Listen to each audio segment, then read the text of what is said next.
வணக்கம். விழுப்புரம் மாவட்டத்தில் உள்ள பாடல் பெற்ற தலமாகிய திருவாமாத்தூர் அதை பார்த்துட்டு அடுத்து இன்னொரு பாடல் பெற்ற தலம் நோக்கி போயிட்டுருக்கோம். அந்த கோயில் திருவக்கரை.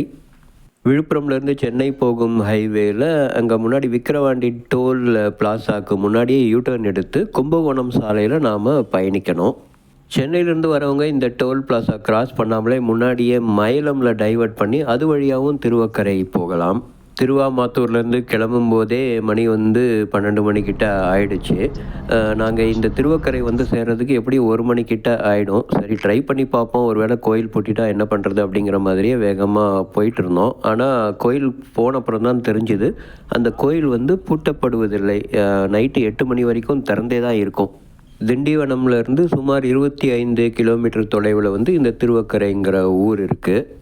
இப்போ நாம் இந்த சாலையில் வலதுபுறம் திரும்பி மறுபடியும் இடதுபுறம் திரும்பினோன்னா நமக்கு அந்த திருவக்கரை கோயில் போகிற வழி வரும். இப்போ நேராக போகிற அந்த சாலையில் நம்ம போனோன்னா கொஞ்சம் தூரத்தில் மரங்கள் கல்லாக மாதிரி இந்த இடத்துல இருக்குது. திருவக்கரையில் அந்த தொல்லியல் பூங்காவுக்கு நம்ம போக முடியும். அங்கே நிறைய கல் மரங்களை நம்ம பார்க்கலாம். அந்த கல் மரங்களை பற்றியும் நான் ஏற்கனவே நமது சேனலில் ஒரு பதிவு போட்டிருக்கேன். இப்போது திருவக்கரை கோவிலை நெருங்கிட்டு இருக்கோம். இன்னும் சிறிது நேரத்தில் இந்த பாதையை கிராஸ் பண்ணி இடதுபுறம் திரும்பினோன்னா நமக்கு அந்த கோவில் நேராக தெரியும்.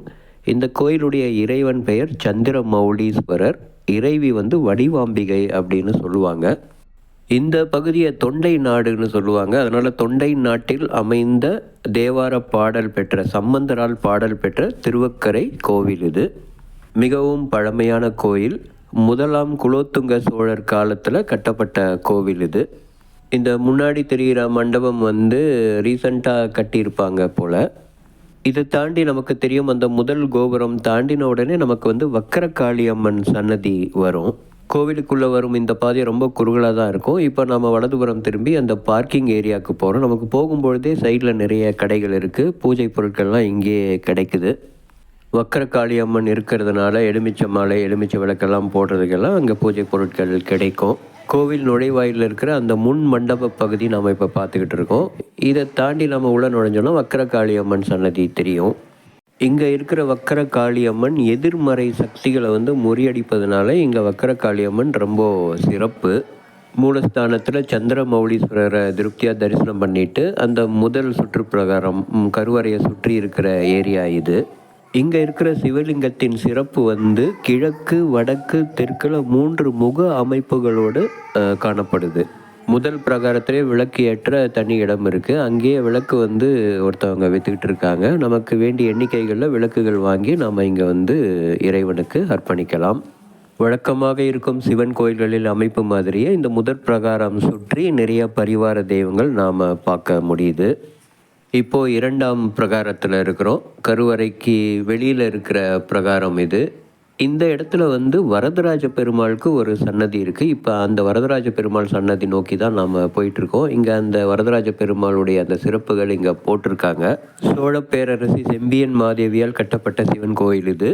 நாம் முன்னாடி பார்த்த அந்த வரதராஜ பெருமாள் சன்னதி போகிறதுக்குரிய அந்த போர்டுக்கு எதிர்த்தாப்புலேயே அந்த சன்னதி இருக்கும். இப்போது நாம் அப்படியே சுற்றி வலதுபுறம் திரும்பினோன்னா நமக்கு வரதராஜ பெருமாள் சன்னதி இருக்கும். முன்னொரு காலத்தில் வக்கராசூரன் என்னும் அசுரன் இந்த பகுதியில் வாழ்ந்ததாகவும் அவர் இங்கிருக்கும் சிவனை வழிபட்டு பல அற்புத வரங்களை பெற்றதாகவும் புராணங்கள் கூறுது. அப்படி தான் பெற்ற வரங்களால் அவர் நிறைய கொடுமைகள் செஞ்சுக்கிட்டு இருக்கிறாரு. இதை பொறுக்க முடியாத தேவர்கள் சிவன் கிட்ட போகும்பொழுது அவர் தான் வரம் கொடுத்தார். அப்படிங்கிறதுனால சிவபெருமானால் அந்த அசுரனை சம்ஹாரம் செய்ய முடியவில்லை. அதனால் தேவர்கள் மகாவிஷ்ணுவுடைய உதவியை நாடுறாங்க. மகாவிஷ்ணு அவர்கள் இந்த இடத்துல எழுந்தருளி வக்கராசுரனை சம்ஹாரம் செய்கிறாரு. வக்கராசுரன் சம்ஹாரம் செய்யப்பட்ட இடம் அப்படிங்கிறதுனால இந்த இடம் திருவக்கரை அப்படிங்கிற பெயர் பெற்றுள்ளதாக புராண தகவல்கள் கூறுது. சரி, சம்ஹாரம் முடிஞ்சது அவ்வளோதான் நினச்சா வக்கராசுரனின் தங்கை துன்முகி போருக்கு வராங்க. அவங்கள அன்னை பார்வதி தேவி காளியம்மனாக மாறி சம்ஹாரம் செய்கிறாங்க. திருவக்கரையில் சம்ஹாரம் செய்யப்பட்டதுனால அவங்களுக்கு வக்கர காளியம்மன் அப்படிங்கிற பெயர் ஏற்படுது. இங்கே நடந்த அந்த புராண நிகழ்வுகளை வச்சு நாம் பார்க்கும் பொழுது இங்கே வழிபடுபவர்களின் எதிர்மறை சக்திகள், எதிரிகள், இந்த வழக்குகள், இந்த மாதிரி விஷயங்கள்லாம் கண்டிப்பாக தீரும் அப்படிங்கிறது ஒரு தொன்னம்பிக்கை. திருப்தியான தரிசனம் முடித்துவிட்டு எங்களுடைய பயணத்தை நாங்கள் தொடர்கின்றோம். மீண்டும் அடுத்த பதிவில் சந்திப்போம். நன்றி, வணக்கம்.